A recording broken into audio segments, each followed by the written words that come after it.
Welcome to a very windy day here in Madeira. Not good for my long hair, is it? But considering it's just 2 weeks to go until I leave this island, I thought it was a good time to remind people, one, that I am leaving, and two, why I'm leaving. Kind of baseline ourselves for the next 2 weeks. But also, I'm not the only one leaving Portugal, and I'm not the only one leaving Madeira. I've heard a lot of people say that they are, so I just want to talk about the reasons why people are leaving Portugal, why people are leaving Madeira. So if you're thinking of moving here, or perhaps you're already here, it might be an interesting conversation. So let's get into it. Actually, before I get into it, I just want to give you guys a word of warning. For all you keyboard warriors out there, my reasons for leaving Madeira are my reasons for leaving Madeira. And the other things, the wider reasons for people leaving Madeira, is from what I've heard and what I've read. They're not personal criticisms. They're not attacking the island. They're not attacking Portugal. They are the realities for people. So before you think about tapping that keyboard and saying, well, foreigner, leave anyway if you don't like it, take a breath and work out why you're sending that message. And because of you is not an acceptable reason. Keep that in mind, because I've been seeing a lot of that recently. And finally, let's get started. Reason number one is quite a big one for a lot of people, and that is tax. Now, when you live abroad, tax becomes a pain in the arse. You don't think about it when you're living in your home country and you're working for a corporation there, because it just happens, right? And it's easy. When you live abroad, it's complicated. Now, Portugal had a really good tax scheme, which meant a lot of people came here. It was called NHR, now known as NHR 1.0. You got fantastic benefits, and I think the maximum tax you would pay as a foreigner on your income from abroad was 20%. That is far better than the Portuguese tax scheme that can go up to 48%, and it was fairly flexible. It was open to a lot of categories, let's say. So a lot of people came here, one, for that, or two, they wanted to come and they benefited from that. That changed. There's now NHR 2.0. It's much narrower in its focus, and it's much harder to get into unless you're in one of the desired industries, let's say. And actually the benefits have changed. It's not as good as well. The other thing to say is that people who initially started that NHR program, it's coming to an end. It only lasts 10 years. So people who started 10 years ago, 12 years ago, 8 years ago, it's coming to the end for them. And they now can't get onto, well, they either can't get onto NHR 2.0 or it doesn't make a difference in the beneficial way like it did the first time, so they're leaving. Now, tax for me wasn't the reason to leave, but it's definitely one of the factors to think about because it's important, right, in your income. So NHR 2.0 wasn't quite as appealing to me. Definitely going on to the 48% tax rate was not appealing to me. So that was one of the reasons, but actually it's one of the reasons I hear a lot of people saying about why they're leaving. It's not quite as incentivized anymore. Yeah, whether you agree with that or not makes a big difference. Next up, we have one which is a bit of a sore topic, and I get why, because for the locals it's way more of an issue than the expats. But it's an issue regardless, actually, and it's an issue in many places across the world. Big issue in the mainland and big issue in Madeira, especially in Lisbon, especially in Porto, and especially in Funchal. It's housing costs. Because let me tell you, the prices of housing have gone up and up and up and continue to go up and up, both in terms of buying and in terms of rentals. And okay, as I say, I'm very sympathetic towards the locals, but also from the people who are expats and digital nomads, it's also a problem, and people are becoming priced out of the market, or the value that you get just doesn't match elsewhere. For example, for me, the value that I'm paying in Bangkok compared to what I pay here is crazy. So I'm paying less, at least half less. I get swimming pool on site, I get gym on site, I get 24-hour security. To be honest, you just can't compete. Now, of course, if you want to be here, you have to pay the premium. And specifically for me, I'm lucky. I have had a good place where the price hasn't gone up. But I do think sometimes if I had to leave this place and I had to find somewhere else, it's just crazy. So a lot of people are just seeing better value elsewhere. And it's either making them move or it's meaning that they can't afford it in the first place, so they look elsewhere. I think that is one of the big drivers. And I'll say again, I sympathize very much with the locals who, on the salary here in Madeira, because the average salary is not fantastic, it's just become crazy. But this is a problem everywhere, and I'm not exactly sure of the solution other than trying to diversify and make the money flow throughout society, you know, get that investment coming through to the people's pockets. It's difficult to say it's overvalued because it's the value that people pay, right? Like, people do pay it. And if you were a landlord, of course you want to maximize your investment. And it's not just foreign landlords, by the way, it's local landlords earning that money. definitely. And also local landlords renting out to locals. It's just an issue. And whilst not one of the main driving forces for me, again, big driving force for a lot of people, 100%. All right, next up, we have one which is a big issue for me and one of the big reasons why I am leaving, and that is flights. It's very Madeira specific, so it probably doesn't impact you if you live in Portugal or you live in Lisbon or there and thereabouts, but it definitely impacts you if you live in Madeira, because it's not the best place to travel to and from, I must admit. One, it's just a fairly long way from other places. Two, if you want to go somewhere far, you probably have to stop at London, or you have to stop at Lisbon, or you have to stop in Charles de Gaulle. You have to stop at a hub airport. Obviously, it's not really connected that well directly to places like Asia and America. However, the big issue for me as a content creator and someone who travels a lot is that if it's windy, you are probably stuck. And this happens way more regularly than it should because the runway is quite small and you have the wind shear coming off the cliff. It's built across the water. So flights are delayed, flights are cancelled, and it can be days at a time. I've even seen it where it's been a week at a time. And this can be crazy. It's frustrating for tourists, of course, because you want to be on holiday, or you need to get home to work, or children, or commitments, or whatever it is. But as a content creator who has trips planned, especially for onward travel with other companies, you don't get the insurance that they'll put you on another flight. So it is a pain in the arse and it makes life a lot more complicated. So as someone who travels a lot, it's a problem. And I know you're going to say it's such a first world problem. Yes, it is. You're also going to say it's part of living on an island. Yes, it is. But for someone who does what I do, it is a problem, and it is one of the big drivers to base myself somewhere that is better for that. Because I'm not going to lie, we'll come on to another one, that's island fever. When you have island fever, you want to get up and go somewhere different, and it's a lot easier to do that in other places, in more of a travel hub. The other thing to note on flights is because Madeira has become less seasonal, let's say, the season essentially stretches all year because there's always something going on. Big positive. It just means flights are that much more expensive all year round, and booking last minute trips is more difficult, right? Becomes a little bit more restrictive, especially in summer, for sure, in the peak seasons. And that makes sense. It's, again, a smaller runway, less flights, smaller planes can land here. So supply and demand, as ever, just makes things a little more complicated. I've got one for you that you might not have thought about living in a place like this, and that is social bubbles or social burnout. Because Madeira is a very transient place, and I presume Lisbon and Porto are also very transient places. You might go out one time and make some friends and you find out they're tourists and they're not going to be here very long. A week, 2 weeks at best. So you've put this energy into making friends and they disappear. The other thing is digital nomads. Digital nomads tend to move around quite a lot. Now there's a big community and that's fantastic, and you can tap into that and really make the most of that and get what you need out of that. It's nice to kind of connect in. It's definitely a positive. However, it's also very transient. They tend to move around a lot for tax purposes, and also they keep chasing something new. So again, you make friends, and maybe you're making friends for 1 month or 2 months or 3 months, and then they disappear. I find making good friendships here quite difficult, but also quite tiring. So you have to keep going through that process and meeting new people. Now that could be quite a good thing if that's what you like, but if you want a core group of friends, it can become quite tiring. And I guess that's also another reason why I'm thinking about moving. I am moving. It's because of that, really. I know I have permanent good friends, best friends in Thailand, in Bangkok. They're not going anywhere anytime soon. So that makes a massive difference having friends versus best friends versus fixed friends and transient friends. Makes a massive difference to how you live. And I think it's something that you don't really think about when you come to these places because you're more focused on other things, right? You don't really tend to think about that.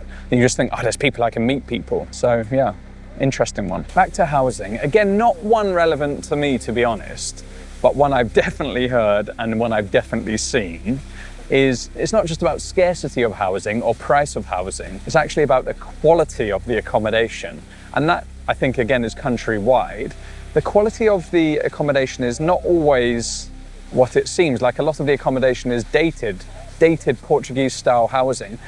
Definitely won't have central heating, which can be a problem, especially if you're up in the mountains or you're in the colder parts of Portugal. Also probably not very well ventilated actually for the summer months. So the summer months are stinkingly hot inside, and the winter months can get quite cold, quite chilly. The other thing to say is if you're in Madeira and you're elevated, you get to a certain point where mold and damp is an issue. Now, I'm not going to name any names, but there's probably someone watching this who can relate to that. And I think after time, these just start to get a bit frustrating, a bit annoying, a bit tiresome, let's say. And as I mentioned with what accommodation is like in Thailand, for the price, you probably start thinking that you can get better elsewhere, and you either think of selling up or moving just because of what you can get to it, and it becomes tiresome to deal with these problems. Again, not a criticism, that's how it is, that's what it is here. And now, of course, new build accommodations that are more luxury and that are different, of course. But I think the majority is you're dealing with something like that, I would say. And yeah, I've just heard that's one of the reasons to leave. Not me, I love my place, other than the barking dogs. I love my place. Talking about dogs, dogs. What can I say about dogs in Madeira? Well, I've actually been told this is not just a Madeira problem, this is a countrywide problem. And I must admit, big driver for me to leave this island is I am fed up with the barking dogs. Now, if you want to see more details on this, you can go to one of the 2 videos that I've made on this. A little bit controversial, won't get into that, but I've had lots of keyboard warrior comments about my thoughts on the dogs in Madeira. But the issue is, it is an issue. And after 3 years of living next to barking dogs, hearing it everywhere, it just grates on me so badly now. Seeing how the animals are treated, because it's twofold, and you people who say, oh, you're only saying it because it annoys you. No, the animal welfare thing also grates on me too, and I'm fed up of seeing it because nothing is changing. And there's a lot of sentiment saying that, well, that I see in the comments, that it's fine, it's normal, just leave. Well, guess what? I am leaving. And that is one of the big reasons, because I'm fed up with it and it's not right and I don't agree with it, so I'm going somewhere else. Anyway, I don't know what else to say on that, other than Madeira needs to drag its way, and Portugal, I guess, needs to drag its way into 2026 and treat the animals with respect. And just to cover myself, it's not everyone. There are people on this island who care and respect animals just how they should be. So if that is you, don't take offense to that. Now, you might have noticed, if you are keen-eyed and keen listening, that I've mentioned a lot of caveats in this video, covering myself. And this is the next point, because there seems to be a sentiment growing on the mainland, but I notice it here in Madeira, of foreigners are a problem and tourists are a problem and expats are a problem. Now, I get it. Things are changing here in Portugal. Things are changing here in Madeira. Prices are going up of things. Accommodation is becoming more of an issue. And the impact is exacerbated because of the low wages and things like that to the locals. I get it. It can be frustrating, it can be annoying, and it is. However, I also believe there's a lot of benefit that comes from this diversification, let's say. And I think the issues are not the people coming in, let's say. It is how the investment and how the money flows down to the population, and that's down to government. Like, why can people bring in lower wage workers from elsewhere and, you know, deflate the market and keep the wages low? Why is the average wage lower than elsewhere? Despite all of the money coming in, this should be distributed better so the locals can have a better life and not be impacted negatively by this. 100% I hear it, and I believe something needs to happen. Ranting on YouTube videos, ranting in Facebook groups, complaining to and about tourists is probably not the answer, because remove the tourists and you don't have the money coming in. Like, this place is a tourism-based economy broadly. There's agriculture and other businesses, but a lot of people are making good money from it. Now, I'm not saying that of a look at me, look at us, what we're doing. I'm just saying there's a way to distribute that wealth, and it should be distributed. For example, why are people paying €2,000 a night in Savoy Palace, but Savoy Palace paying minimum wage? They wouldn't be doing that in London. So yeah, exploit the tourists, you know, exploit us, exploit the expats. Get that money coming in, flowing through society, not held up higher in the businesses, basically. Anyway, that negative sentiment starts to have an impact. And I know people are thinking about leaving because of that negative sentiment. And there will be a portion that says, good riddance, take my island back, take my country back. But I don't think that's the rational, thought through answer. That would be a negative. Things need to be sustainable, things need to be controlled, things need to be done in the right way, 100%. But just be careful on how this negative sentiment starts to flow through society, because I think that's not how it needs to be. And I know it will put people off for sure, because we all want to live in a friendly, functioning, good society that works for the locals and that works for society, right? And that includes everything. Diversification is a good thing overall if it's done well. But yeah, negativity, rage baiting, all of these things seems to be quite popular in 2026. All right, now before I get on to the number one reason why I personally am leaving Madeira, and I think a lot of people are leaving Madeira, let me tell you, I am leaving Madeira. I'm moving to Thailand. I'm moving to Bangkok. It's going to be an amazing experience. It's going to be a great journey. We're going to explore Bangkok itself. I'm going to document what it's like moving to a new country, moving to Thailand. We're going to explore more of Thailand. We're going to get out into the countries around, into Vietnam, into China, into Japan. We're going to be more story-based. We're going to have amazing adventures. So please keep watching. Subscribe if you're new, but the biggest thing to do is turn on those notifications. Find that little bell icon below, click it and turn all notifications on so you don't lose me. Because I will fall out of your algorithm, I promise you, when I stop posting Madeira videos. So turn that on and don't lose me. I will appreciate it so much because I want you around. I like having you guys around. Anyway, the number one reason I'm leaving is island fever. Probably the most obvious one of all. You come to Madeira and you think it's a paradise. Now it really is a paradise. I love the island. I love Madeira. There's so many things going on. There's the mountains, the ocean, activities, adventures, hiking, all different in microclimates, all different environments. I love it. I genuinely love the island. I think you get the sense of that, right? From the videos and from how I interact in the videos. I have little pieces of my heart here. It's a place that is very special to me. However, two things. I've been coming here for nearly 8 years. I've been living here for over 3 years. In that time, the island starts to feel smaller and smaller and smaller. And I feel like I'm starting to do the same things. Of course, you get your favorite things and you start to do the things that you love to do. And then you start to repeat things. You start to take it a little bit for granted. I always try and remind myself how lucky I am, how fortunate I am.